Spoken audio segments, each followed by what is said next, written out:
Voilà donc ce qu'on appelle les produits remarquables. On a vu que A plus B au carré, hein, qui est la même chose que A plus B fois A plus B, eh bien ça donne A carré plus 2AB plus B carré.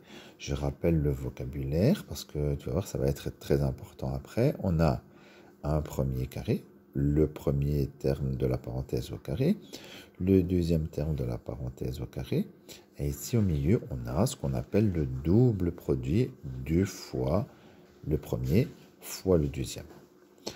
Bon, quand on a A plus B au carré, ça donne ceci. Quand on a A moins B au carré, ça donne la même chose, sauf que le double produit, il a un moins devant lui au lieu d'un plus. Le reste ne change pas, hein, je rappelle. Donc tout ça, n'hésite pas à te repasser la vidéo en boucle. Il faut connaître les formules, il faut connaître les termes aussi, hein. Donc ça, c'est le carré d'une somme. Ça, c'est le carré d'une différence. Et ça donne la somme de 2 carrés plus le double produit. Il reste un dernier produit remarquable, il n'y en a que 3. Hein, c'est le mélange des deux, en fait, c'est A plus B fois A moins B. Dans la première parenthèse, il y a un plus, dans la deuxième, il y a un moins. Ou le contraire, peu importe. Hein. Et donc, voilà, je vais te laisser faire la distributivité pour toi bien comprendre ce qui se passe. Hein. Et quand tu feras la distributivité, tu verras qu'il y a des choses qui vont se supprimer. Et à la fin, il restera A carré moins B carré. Et donc ça, c'est aussi une formule qu'on retient par cœur. On appelle ça le produit de deux binômes conjugués. Binôme parce qu'il y a deux termes, hein, et conjugué parce qu'il y a un plus dans la première parenthèse et un moins dans la deuxième parenthèse. Et le produit de deux binômes conjugués, ça donne une différence de 2 carrés. Hein, les 2 carrés avec un moins au milieu, une différence de 2 carrés. Voilà, ces 3 formules-là, il faut les connaître par cœur en connaissant aussi les termes, hein, surtout chercher où sont les carrés et le double produit. Pourquoi? Parce que ces formules-là, on vient de les voir, nous, dans un sens. Passer de là à là. Bon, si on connaît la formule par cœur, c'est bien. Au pire des cas, si on ne la connaît pas par cœur, on peut encore faire la distributivité, on peut encore les retrouver. Donc ça, c'est pas si grave.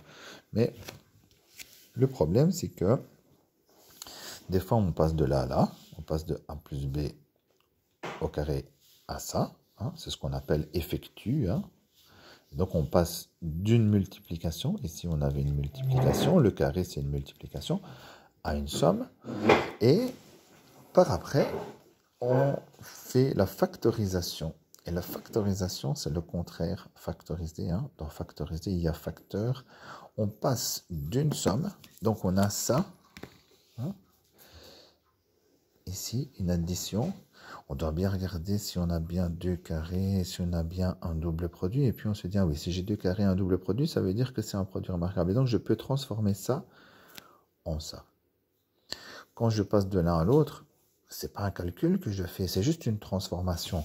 Ça et ça, en fait, c'est exactement la même chose. Et on peut l'écrire de 2 façons différentes. Soit ici, c'est une somme. Et là, c'est un produit. Et en maths, des fois, on a besoin d'une somme et des fois, on a besoin d'un produit. Tu verras après, plus tard, pourquoi. Et donc, on doit pouvoir passer de l'un à l'autre. Regarde bien cette vidéo. Je vais t'envoyer la photo aussi pour que les choses soient bien claires. Essaye bien de retenir les termes et tout ce que je viens d'expliquer. Et après, je vais t'envoyer un exercice qui est un petit jeu où tu as des produits remarquables et tu dois essayer de compléter les choses qui manquent.